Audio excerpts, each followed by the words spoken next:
Coco Jul magka-holding hands sa ABS-CBN Ball.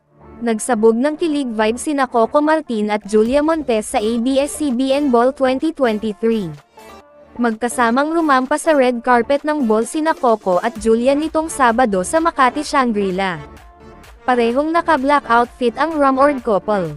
Say ng mga netizen, bagay na bagay daw talaga ang dalawa. Both of you look great together with love and happiness to actor, director Coco Martin and actress Julia Montes. Lovely couple. Stay an idol in character and humility. So blessed. Bagay talaga kaw. Kumikin ang aking mata at puso sa dalawang to road to forever na talaga. I am an avid fan at last nang kasama din kyong dalawa bagay and by lagot yung dalawa mga idol so tender and so lovely couple. Bagay and bagay so sweet.